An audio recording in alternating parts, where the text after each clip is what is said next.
कि Friedel craft reaction में first जो लिमिटेशन है वो क्या है, poly alkylation. What is poly alkylation? Poly alkylation में जैसे आप Friedel craft alkylation last class में देखे थे, ये रिएक्शन हमारा ये डिजायर्ड प्रोडक्ट होना चाहिए था, ठीक है ना, टॉलिन हमारा बन जाना चाहिए था। लेकिन टॉलिन जो होता है वो मोर रिएक्टिव होता है बेंजीन से, ठीक है ना। तो इनसे भी ज़्यादा रिएक्टिव ये है, due to more reactivity further reaction हो जाता है, और उस तरह से आपका तीनों पोजीशन पे, मतलब फर्दर अगर ऑर्थो बना या मेटा बना या पैरा बना तो एक और CH3 आ जाएगा। तो ये जो पॉली एल्काइलेशन है ये यहाँ पे जाके प्रोडक्ट स्टॉप होगा, मतलब हमारा अगर डिजायर्ड प्रोडक्ट टॉलिन नहीं बन पाएगा, ठीक है ना। तो ये इसकी डिमेरिट है, ठीक है, क्लियर है यहाँ तक। एनिलीन में, एनिलीन क्या है, एक इलेक्ट्रॉन डोनेटिंग ग्रुप है, ठीक है ना। तो इलेक्ट्रॉन डोनेटिंग ग्रुप में अगर आप देखोगे तो यहाँ का जो लोन पेयर होता है वो इसके साथ रेजोनेंस करेगा, ठीक है, और यहाँ पे नेगेटिव चार्ज बनेगा, वो नेगेटिव चार्ज फर्दर रेजोनेंस करेगा इनके साथ, और अगला कहाँ आएगा, यहाँ आएगा, ठीक है ना। तो ऐसे इलेक्ट्रॉन डोनेटिंग वाले ग्रुप जो होते हैं वो ortho and Meta director, ortho and para director बोलते हैं उसको। देखो मेटा पे चार्ज, नेगेटिव चार्ज फॉर्म हो रहे हैं क्या, तो कभी भी कोई इलेक्ट्रोफाइल मेटा पोजीशन पे नहीं आ सकता, आइदर पैरा पे आ सकता है और ऑर्थो पे आ सकता है, ये आप लोग 11th में भी पढ़े हो, ठीक। तो उसी तरह से यहाँ पे ये प्रोडक्ट बनना चाहिए था, लेकिन ये रिएक्शन नहीं होता, इसमें क्या होता है, नो रिएक्शन, ठीक है। नो रिएक्शन क्यों होता है, ये इसकी लिमिटेशन है। लिमिटेशन ये है इसकी कि देखो, पहली चीज तो यहाँ जो कार्बोकेटाइन बन रहा है, ठीक है ना, ये कोई स्ट्रॉन्ग इलेक्ट्रोफाइल है नहीं, ठीक है। आप ये भी जानते हो कि इलेक्ट्रोफाइल, ये कार्बोकेटाइन, प्राइमरी कार्बोकेटाइन तो फॉर्म भी नहीं होता है, ठीक है ना। तो as carbocation is relatively weak electrophile, ठीक है ना। पहली चीज तो ये है कि यहाँ पे ये वीक इलेक्ट्रोफाइल है, ठीक है, CH3 प्लस बन नहीं सकता, ठीक है ना। तो एक वीक इलेक्ट्रोफाइल है। दूसरा चीज जो NH2 है, ये NH2 जो है एक आपका लेविस बेस का भी काम कर सकता है। इनका जो लोन पेयर है वो लोन पेयर किसे दे देगा, AlCl3 भी तो है रिएक्शन कंटेनर में, तो ये अपना लोन पेयर किसे दे देगा, इसे दे देगा। तो लेविस एसिड था AlCl3, और ये क्या हो गया, लेविस बेस हो गया। तो ये लेविस बेस होने के, अगर आप इसको देखोगे तो यहाँ पे पॉजिटिव चार्ज बन गया, ठीक है ना। ये जो पॉजिटिव चार्ज है, अब इलेक्ट्रॉन जो है, पहले इलेक्ट्रॉन क्या होता था, सप्लाई करता था, ठीक है ना, जिससे ऑर्थो एंड पैरा पोजिशन क्या बनता था, रिच बनते थे, ठीक है ना। लेकिन अभी क्या होगा, अभी तो उल्टा पॉजिटिव चार्ज बन गया ना यहाँ पे। तो अब इलेक्ट्रॉन क्या जाएगा, बाहर जाएगा यहाँ से। अब ये इलेक्ट्रॉन विड्रॉइंग ग्रुप हो गया, तो पहले जो ऑर्थो पैरा डायरेक्टर था, ठीक है ना, पहले इसको यहाँ पे जो ग्रुप थे NH2 ग्रुप थे, जो एनिलीन था उसको हम क्या बोल रहे थे, एक इलेक्ट्रॉन डोनेटिंग ग्रुप बोल रहे थे, ठीक है ना। ये जो ग्रुप था इसका नाम क्या था, electron donating group. Electron donating group होने के कारण ये ortho para position electron rich था, ठीक है, तो इसलिए इसको क्या बोलते हैं, ऑर्थो पैरा डायरेक्टर, ठीक।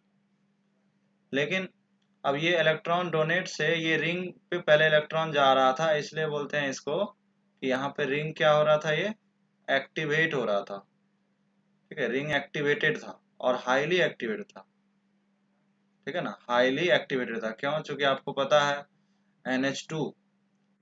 NH2 का जो प्लस एम है वो क्या है।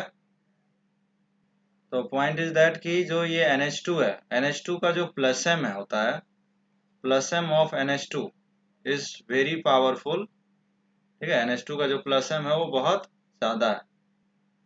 ठीक है, NH2 का जो प्लस एम है वो क्या है, बहुत ही ज्यादा है। प्लस एम NH2 का बहुत ज्यादा है, किससे? OH से। तो NH2 प्लस एम ज्यादा होने के कारण रिंग हाईली एक्टिवेटेड हो गया था। इसलिए अगर किसी बेंजीन इस पे, अगर किसी एनिलीन पे रिएक्शन कराना होगा तो इलेक्ट्रोफाइल, कोई और इलेक्ट्रोफाइल होता तो वहां पे आ जाता, कोई प्रॉब्लम नहीं था उसमें। लेकिन फ्रेडल क्राफ्ट के साथ प्रॉब्लम है।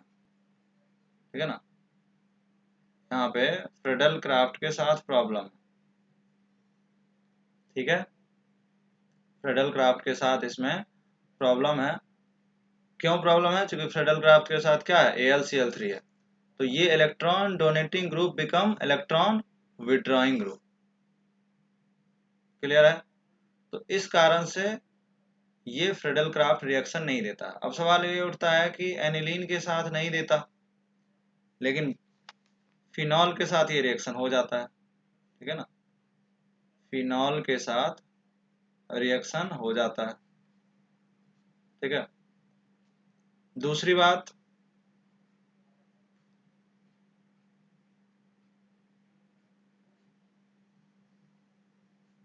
ये NO2 के साथ फिर से रिएक्शन नहीं होता। ठीक है, NO2 के साथ भी रिएक्शन नहीं देता, लेकिन वही क्लोरोबेंजीन के साथ रिएक्शन हो जाता है। तो कहने का मतलब ये है कि हमारे पास बेंजीन जो होना चाहिए वो बहुत ज़्यादा क्या नहीं होना चाहिए, हाईली एक्टिवेटेड भी नहीं होना चाहिए। और इसमें कौन कौन है? NH2 है। ठीक है, NH2 अगर आप प्लस एम की बात करोगे, एक्टिवेशन की बात करोगे, तो ये जो NH2 ग्रुप है वो क्या है, हाईली प्लस एम है इसका। तो इसको मैं क्या बोलूंगा, हाईली एक्टिवेटेड। और ये क्या है, हाईली डीएक्टिवेटेड। ठीक है ना, तो किसी भी इलेक्ट्रोफाइल का रिएक्शन हाईली डीएक्टिवेटेड में तो और नहीं होगा। ठीक है ना, क्योंकि इसमें इलेक्ट्रॉन डेंसिटी यहाँ पे क्यों नहीं हो रहा था बताओ? क्योंकि इलेक्ट्रॉन क्या हो रहा था, रिंग के बाहर जा रहा था, इसलिए इसको क्या बोल देंगे, हाईली हाईली डीएक्टिवेटेड। ठीक है ना, तो रिंग अगर हाईली डीएक्टिवेटेड होता है तो भी नहीं होता है, और हाईली एक्टिवेटेड है तो भी नहीं होता। तो NO2 सबको पता है कि क्या होता है, स्ट्रॉन्ग माइनस है। ठीक है, तो बस एक रेंज ध्यान रखना है, NH2 के साथ नहीं हो सकता और NO2 के साथ नहीं हो सकता। मतलब बेंजीन रिंग कम से कम क्लोरोबेंजीन से तो ज्यादा होना ही चाहिए। ठीक है ना, मतलब ये क्लोरोबेंजीन में क्या आता है, -I आता है, -M नहीं आता है। ठीक है ना, तो ये दो एग्जाम्पल ध्यान रखना है, एक एनिलीन वाला और एक नाइट्रोबेंजीन वाला है। ये दोनों रिएक्शन जो है नहीं देता है।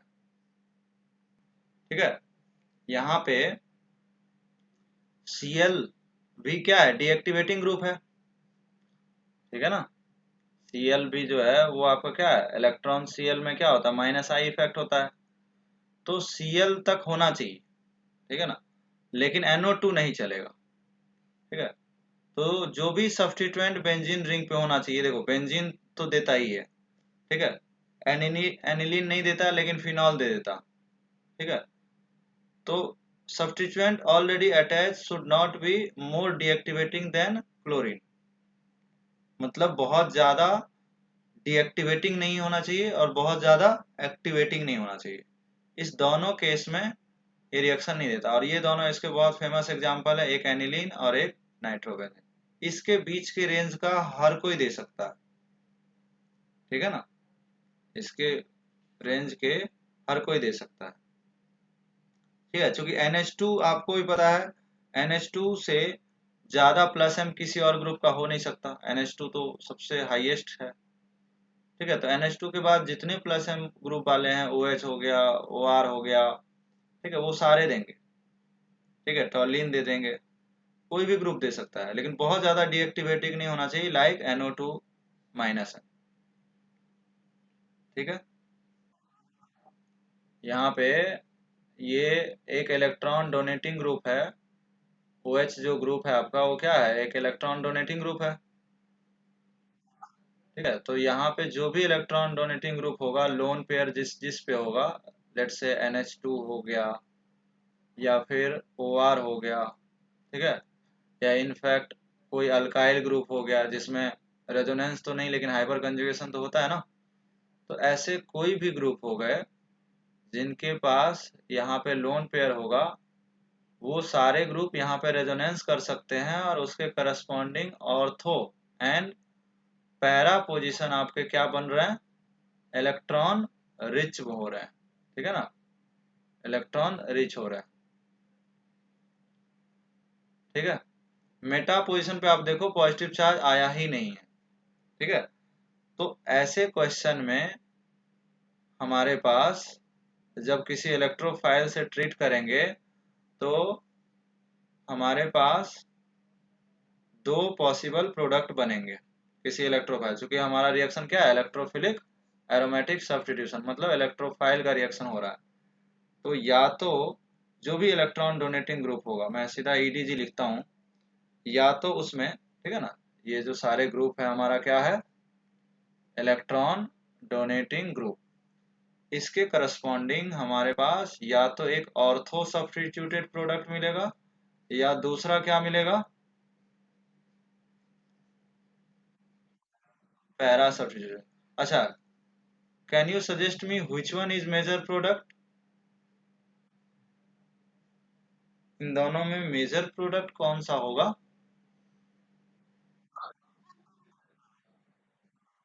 देखो जनरली, ऑब्वियसली डिपेंड तो करेगा ही, लेकिन जनरली जो होगा वो ऑर्थो और पैरा में पैरा जो है मेजर होगा।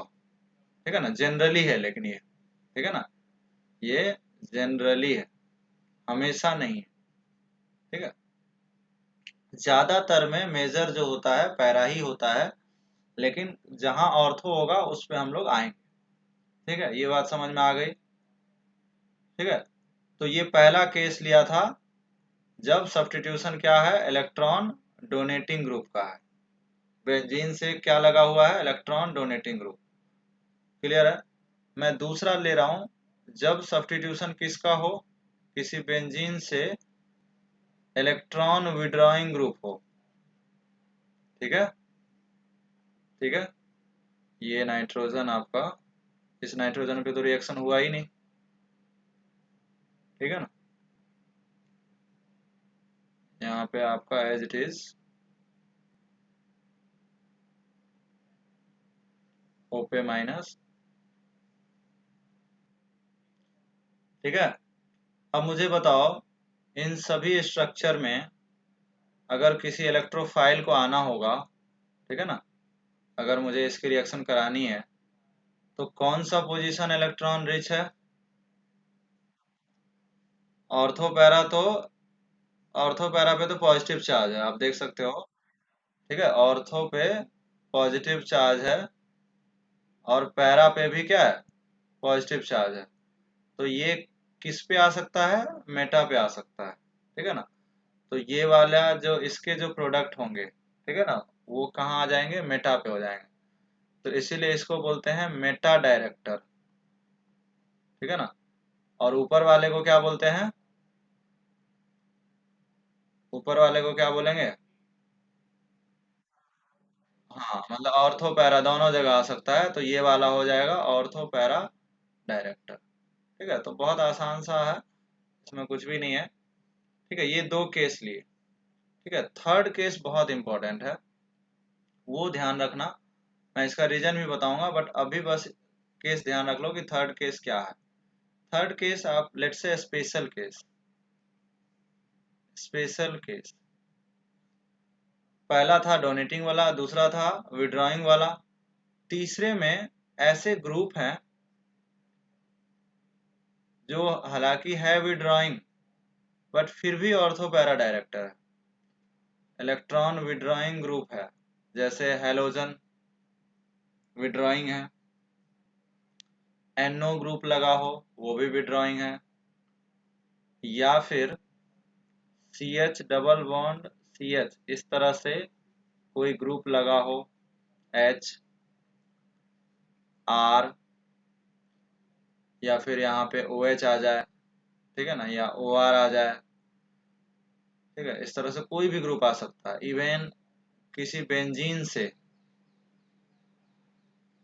बेंजीन रिंग से यहाँ पे कोई ग्रुप लगा हो, और वो ग्रुप कोई भी हो सकता है, इलेक्ट्रॉन डोनेटिंग ग्रुप हो जाए या इलेक्ट्रॉन विड्रॉइंग ग्रुप हो जाए, इन सब से कोई फर्क नहीं पड़ता, हमेशा, ठीक है ना, ऑर्थो एंड पैरा डायरेक्टर आता है, लाइक केस फर्स्ट, ठीक है। इसका रीजन आपको आगे मैं बताऊंगा। रीजन वही है, रेजोनेटिंग स्ट्रक्चर ड्रॉ करेंगे, ठीक है, और उसमें जो मेटा वाला होगा वो अनस्टेबल होता और ऑर्थो पैरा वाला क्या होता है, स्टेबल होता, ठीक है। तो ये 3 केस अगर आपको ध्यान रहेंगे तो आप मेजर प्रोडक्ट इस चैप्टर में हमेशा लिख सकते हो। हाँ हाँ, यहाँ भी जनरली जो है ना पैरा ही मेजर होगा, ठीक है। अब इन सब पे मैं क्वेश्चन देने वाला हूँ, ठीक है, करीब यहाँ पे 40-45 क्वेश्चन करेंगे, ठीक है। तो आपको प्रेडिक्ट करना है, तो क्वेश्चन लिखो, राइट। तो देखो इसको थोड़ा सा समझते हैं कि पहले वाले में तो कोई प्रॉब्लम नहीं है आपका, जैसा कि मैंने बताया था कि ये प्रोडक्ट बन जाएगा CH3, और ऑर्थो बनना चाहिए था और पैरा बनना चाहिए था। मेजर कौन सा होता है, पैरा होता है, ठीक है। तो यहाँ पे बन गया पैराजाइलिन, पैराजाइलिन बन गया। दूसरे वाले रिएक्शन में क्या हुआ है, हमने AlCl3 एक्सेस में लिया है, ठीक है। तो AlCl3 क्या है, एक कैटलिस्ट है। यहाँ पे AlCl3 स्मॉल अमाउंट में है और यहाँ पे एक्सेस अमाउंट में है। दूसरा बात, टेम्परेचर भी गिवन है।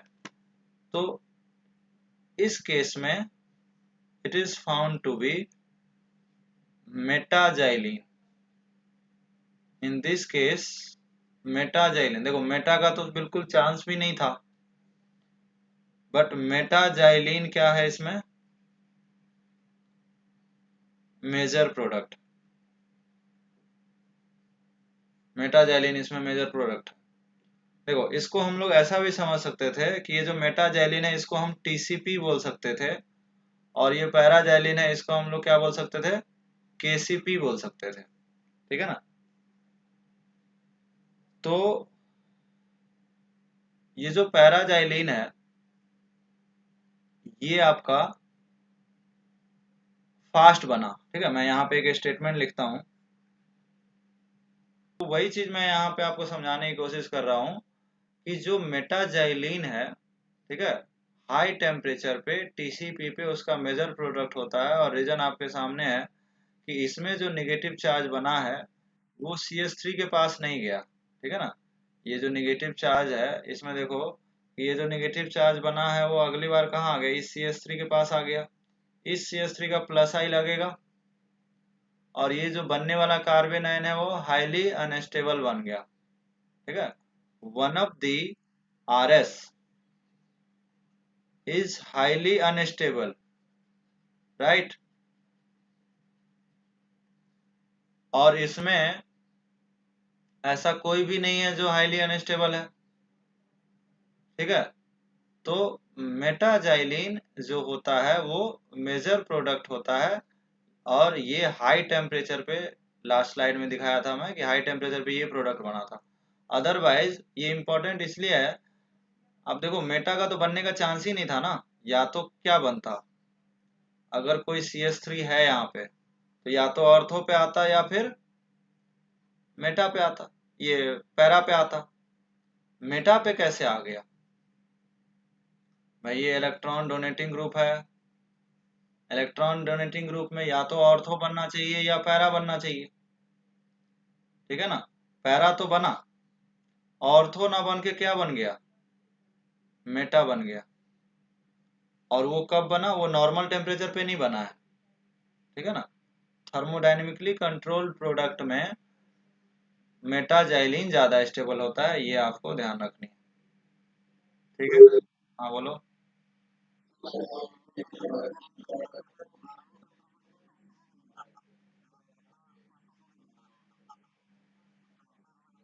देखो इसको ऐसा समझ सकते हैं कि ये आपका टेम्परेचर दिया हुआ है, तो ये वाला प्रोडक्ट क्या आएगा, टीसीपी आएगा, ठीक है ना।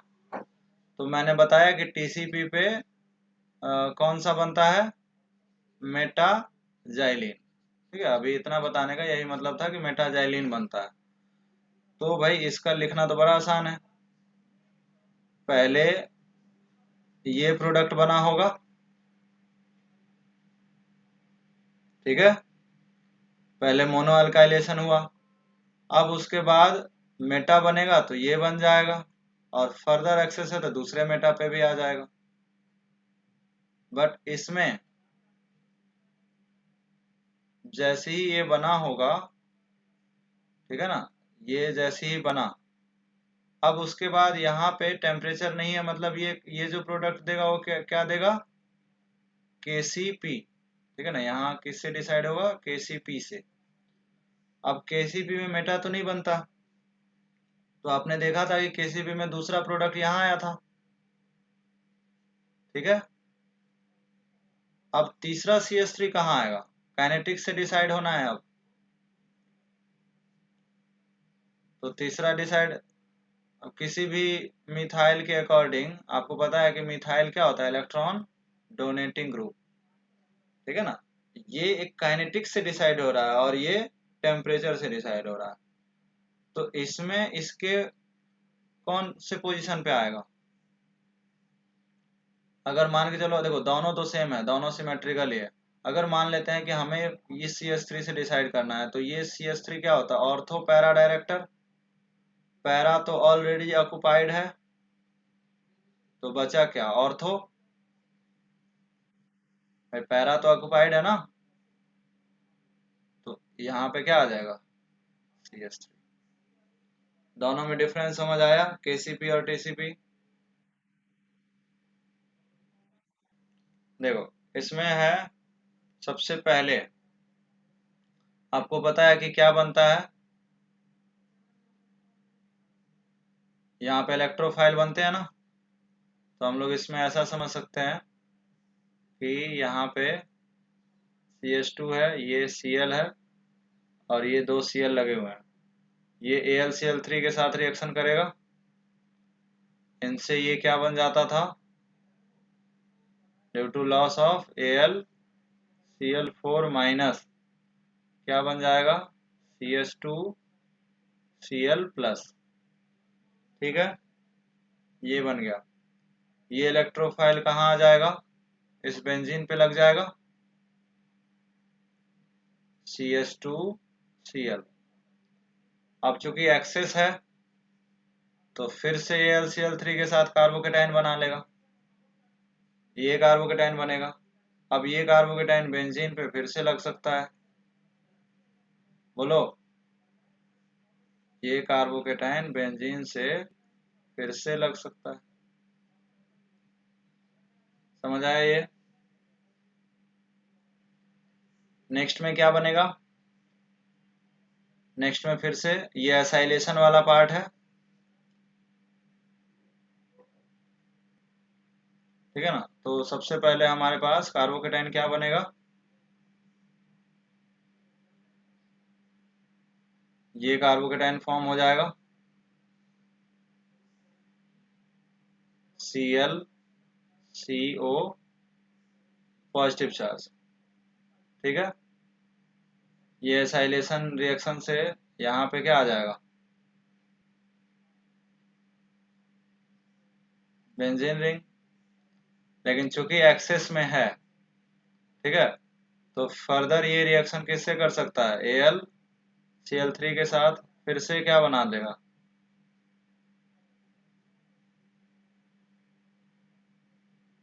तो फाइनल रिएक्शन क्या होगा,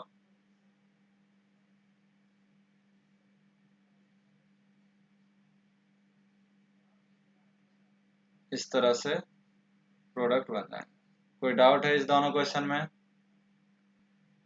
सबसे पहले फ्रेडल क्राफ्ट एल्काइलेशन में क्या होता है, कार्बोकेटाइन फॉर्म होते हैं, कार्बोकेटाइन बना, ठीक है। तो सबसे पहले ये वाला जो है कार्बोकेटाइन फॉर्म होता है, ठीक। अब ये बेंजीन इंट्रामॉलिक्यूलर हो जाएगा, यहाँ का हाइड्रोजन मैं डायरेक्ट भी कर सकता हूँ, HCl यहाँ से निकाल दो तो भी आपको प्रोडक्ट आ जाएगा। लेकिन मैकेनिज्म में पहले कार्बोकेटाइन बनेगा, वो AlCl3 बनाएगा और फिर यहाँ के H रिमूव करके, मतलब इसको मैं क्या बोलूँगा, intramolecular intramolecular Friedel craft alkylation, ठीक है ना। तो इंट्रामॉलिक्यूलर भी हो सकता है, तो एक साइक्लाइजेशन हो गया। ये बन गया था सबका। नेक्स्ट में तो सबका ये वाला तो सबका बन गया होगा कार्बोकेटाइन, ये फ्रेडल क्राफ्ट एसाइलेशन ही है ना।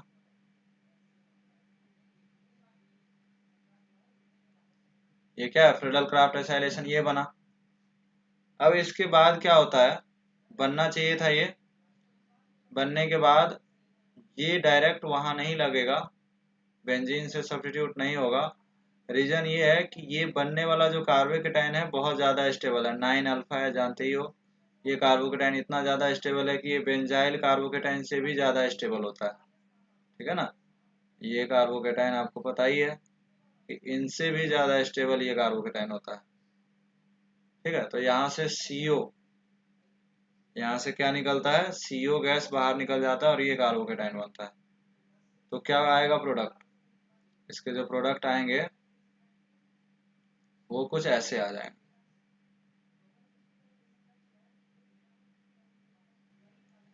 ठीक है। पिछले ही केस जैसा ये भी क्वेश्चन है,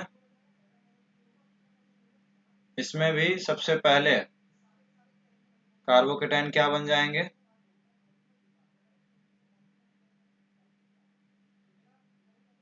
इसमें भी कार्बोकेटाइन यही बनेंगे ना।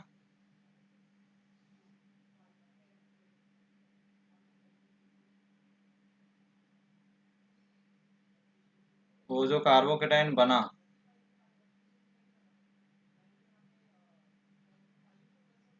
ये कार्बोकेटाइन बना, अब यही एसाइलेशन हो जाना चाहिए था नॉर्मल रिएक्शन के जैसे। लेकिन आपको पता है कि इसके बाद यहाँ से अगर CO निकलता है, ठीक है ना, CO निकलता है, तो जो कार्बोकेटाइन बनेगा वो स्पेशल स्टेबल कार्बोकेटाइन है, जिसका नाम है CPM। इसका मतलब प्रोडक्ट हमें क्या मिलेगा, बेंजीन से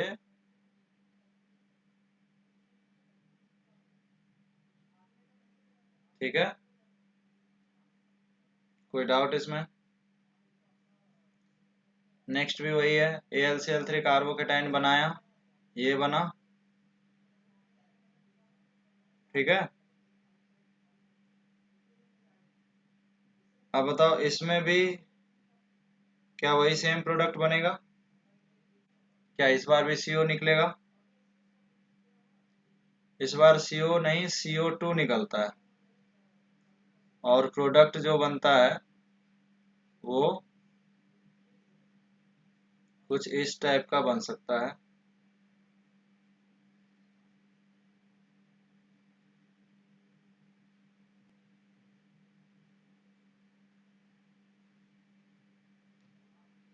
ठीक है। इसको हम लोग ऐसा समझ सकते हैं, ये वाला कार्बोकेटाइन बना, सबको समझ आया। अब इस कार्बोकेटाइन के बाद की कहानी मैं बता रहा हूँ।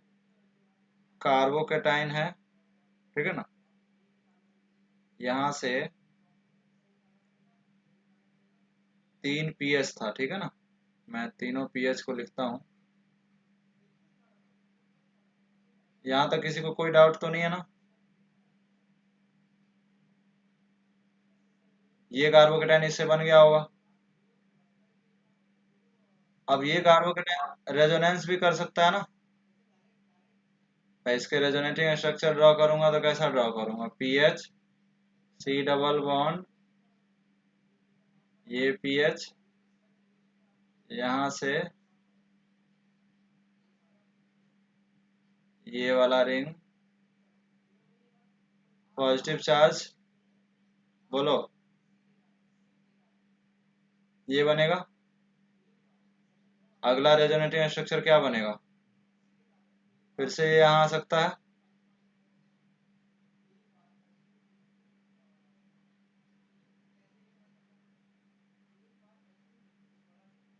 रेजोनेंस करके पॉजिटिव चार्ज यहाँ आ जाएगा।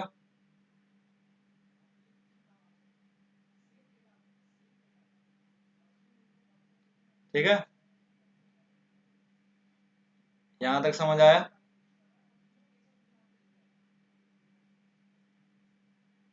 अब ये बेंजीन से जुड़ गया तो ये प्रोडक्ट बन गया। ठीक है, तो इस बार जो इलेक्ट्रोफाइल है वो ये है। इस इलेक्ट्रोफाइल को बेंजीन के एच से रिप्लेस कर दिया, दैट्स इट। ठीक है, नेक्स्ट में देखो, नेक्स्ट में क्या बनेगा? नेक्स्ट में बेंजीन नहीं है।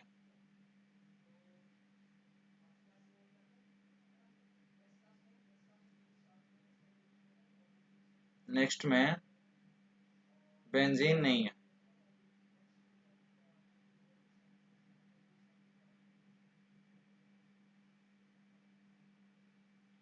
तो क्या प्रोडक्ट बनेगा बताओ?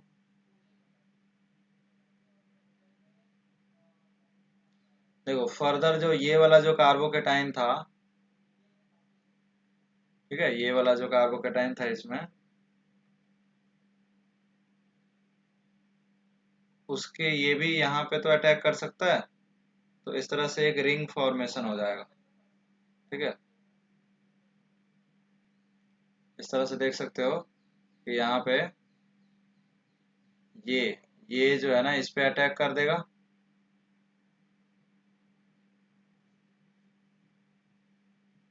तो इस तरह से दो बेंजीन तो इधर है ही। ठीक है, इनके साथ भी एक बॉन्ड बन जाएगा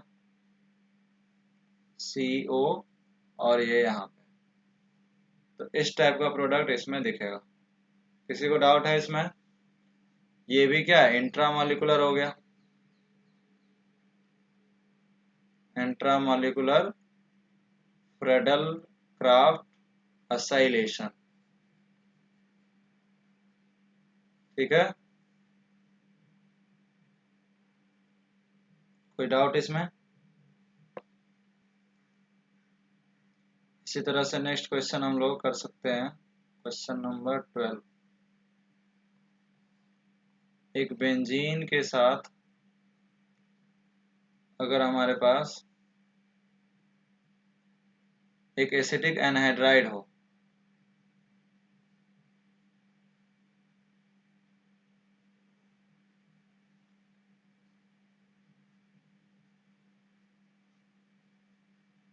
ठीक है, इसके साथ हम लोग AlCl3 ले सकते हैं।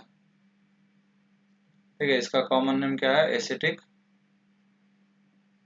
एनहाइड्राइड।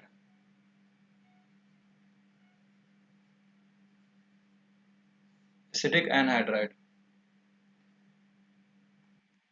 देखो ये हमारे पास ऐसा क्वेश्चन हम लोग पहले भी कर चुके हैं, कुछ इसमें नया नहीं है। CH3CO Cl के साथ तो कर ही चुके हैं AlCl3 का रिएक्शन, वैसा ही यहाँ भी लोन पेयर है, ये इसको लोन पेयर देगा और यहाँ पे क्या बन जाएगा? CH3CO+। ठीक, इनसे भी यही बनेगा, तो फर्दर बेंजीन से रिएक्शन करने पे क्या बन जाएगा? ठीक है, मैं ये पहले भी करवा चुका हूँ, एसिटोफिनॉन बन गया। ठीक है ना, तो चाहे ये लिया जाए तो भी वही प्रोडक्ट है, या फिर CH3CO OH H+ लिया जाए तो भी वही प्रोडक्ट होगा। ठीक है ना, हर केस में प्रोडक्ट सेम ही आने वाला है, क्योंकि सब में यहाँ भी क्या बन रहा है, CH3CO+, यहाँ भी वही चीज बनेगा, OH2, वाटर अपना ये OH इलेक्ट्रॉन दे देगा तो क्या बन जाएगा, CH3CO+। तो जितने में ये प्रोडक्ट बनेगा सब में वही बनना है। ठीक है,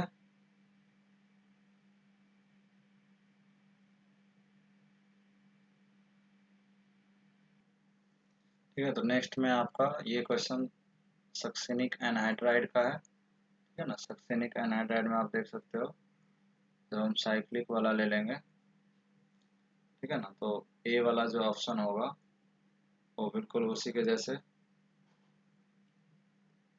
यहाँ पे डी जो ऑप्शन होंगे ना वो नेफ्थलीन बन जाएंगे। तो ये 13 और 14 जो क्वेश्चन है होमवर्क है, बिल्कुल ऊपर जैसे ही क्वेश्चन है। ठीक है ना, यहाँ पे जिस तरह से कार्बोकेटाइन बना था और फिर ये रिएक्शन हो गया था, उसी में हमने साइक्लिक ले लिया है।